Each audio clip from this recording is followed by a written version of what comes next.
agradecimiento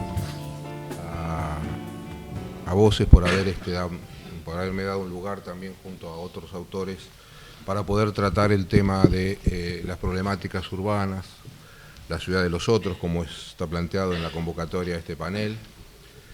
Y bueno, yo en ese dossier hice un artículo que se llama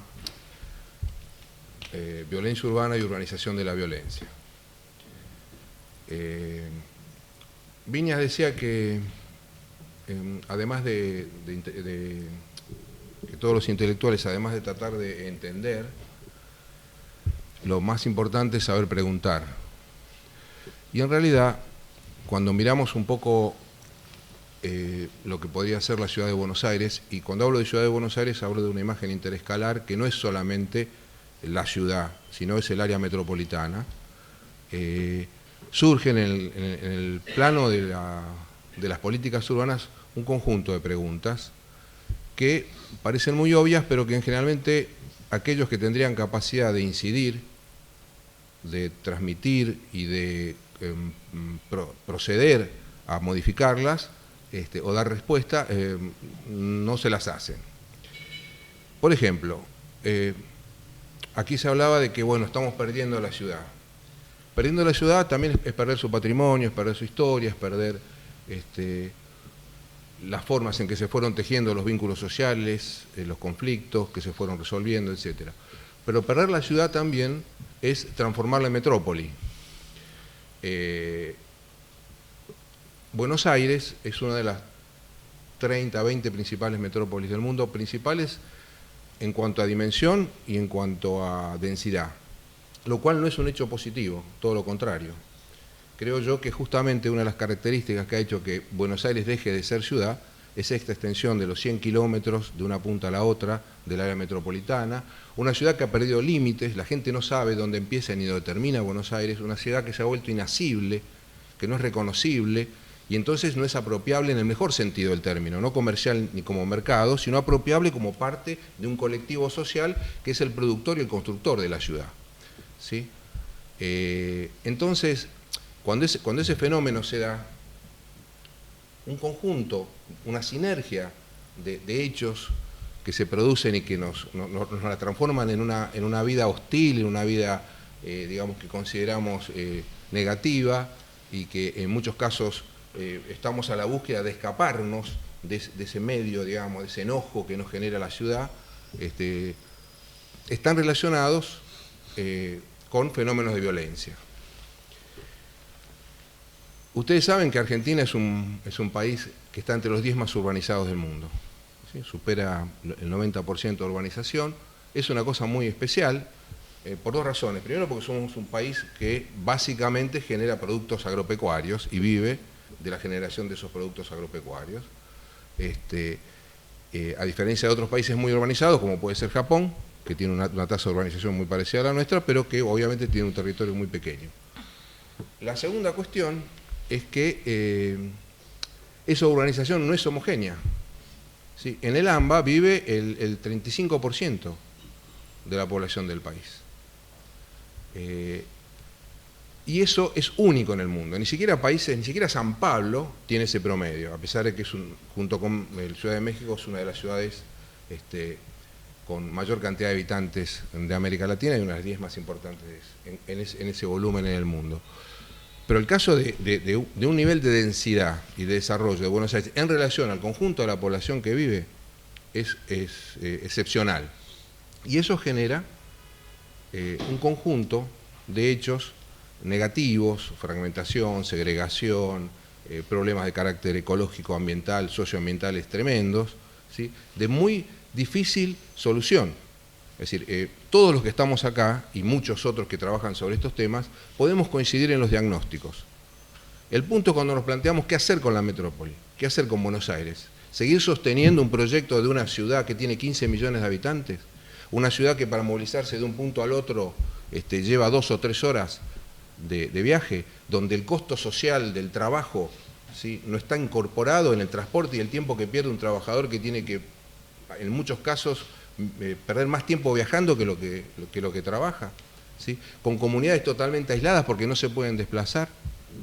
Entonces, la pérdida para mí, la pérdida de ciudad, tiene mucho que ver con esta mancha amorfa de aceite que ha ido creciendo, entre otras cosas con fenómenos como acá se señalaban, como digamos una clase media, una clase alta, que se ha suburbanizado, enguetándose, aislándose, digamos, y que, digamos, podemos definir que eso es urbanización, pero está claro que eso no es ciudad, que eso no construye ciudad, ni tiene nada que ver con, por lo menos, los ideales que en la modernidad considerábamos como ciudad.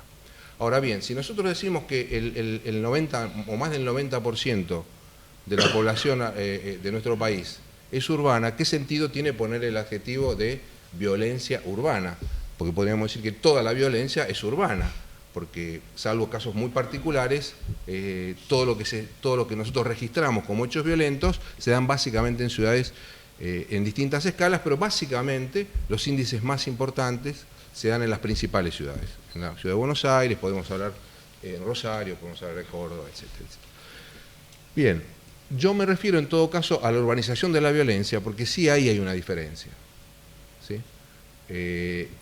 Cómo los fenómenos socioespaciales que se van construyendo a partir de pautas culturales que desarrollan los sectores hegemónicos, que construyen las formas culturales de dominación en la ciudad, van imponiendo determinadas premisas que hace que esos fenómenos de violencia, me refiero a premisas físicas, premisas construidas, premisas que no son a veces tan obvias y evidentes, son las que van potenciando y modificando también conductas violentas.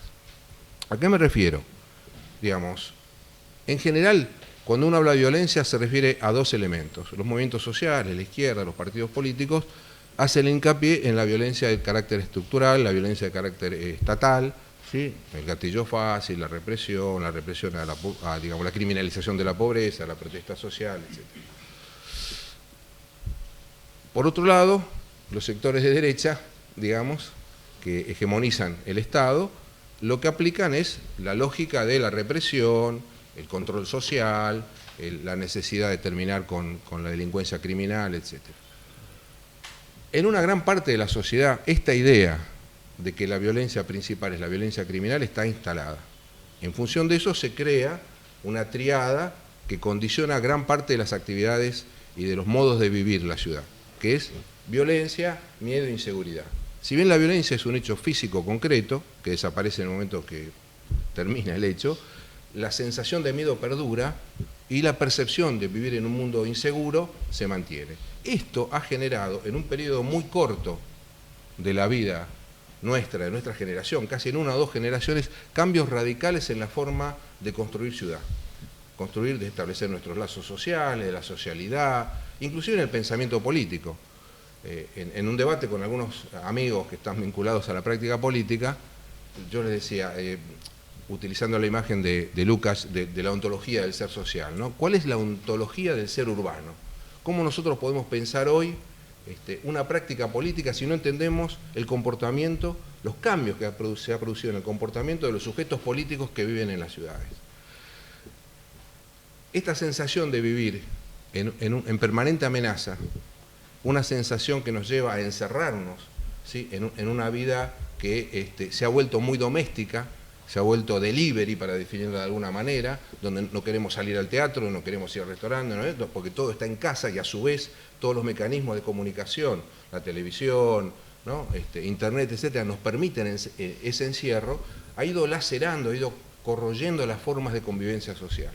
Si a eso le sumamos que el espacio público, como acá se decía, y que está también muy analizado, se ha mercantilizado y se considera que todo el espacio público es un espacio residual que solo sirve para ser comerciado, ¿sí? Porque hay una sensación de que lo que no es comercializado, lo que no tiene un valor de cambio, no sirve, no es progreso, no es desarrollo, ¿sí? Entonces, en un periodo muy corto se nos han apropiado, además de demolido, de un montón de lugares comunes de la ciudad de Buenos Aires, entre los cuales el más importante podemos decir que es Puerto Madero, donde 100 hectáreas se le han robado al colectivo de la ciudad de Buenos Aires, ¿no? Para producir un barrio que no es un barrio, el Líbano, etcétera, etcétera, que no viene al caso. Pero digamos, ese tipo de fenómenos, digamos, los fenómenos que la antropóloga brasilera Caldeira llama ciudad de muros, ¿sí? Donde nos vamos encerrando, donde una élite se encierra. No solamente genera este tipo de problemas que acá se señalaban,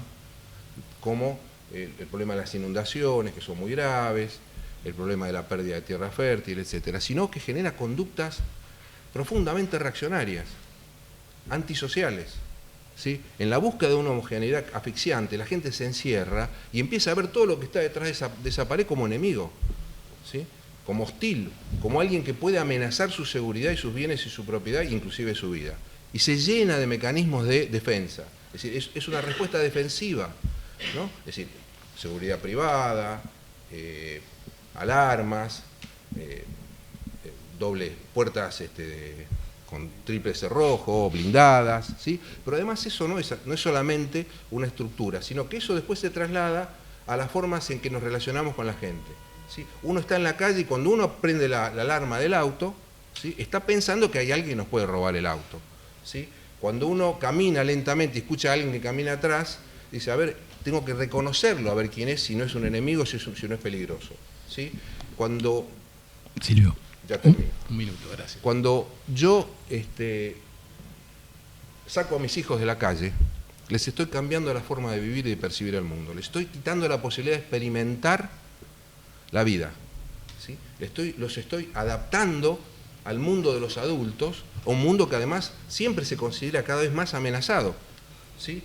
Con miedos, ¿sí? Con prejuicios, ¿sí? Y eso a su vez también va construyendo territorios, ¿sí? Está el territorio seguro, donde yo tengo vigilancia, 400 cámaras, el shopping, el aeropuerto, ¿sí? Determinado tipo de barrio cerrado o no, ¿sí?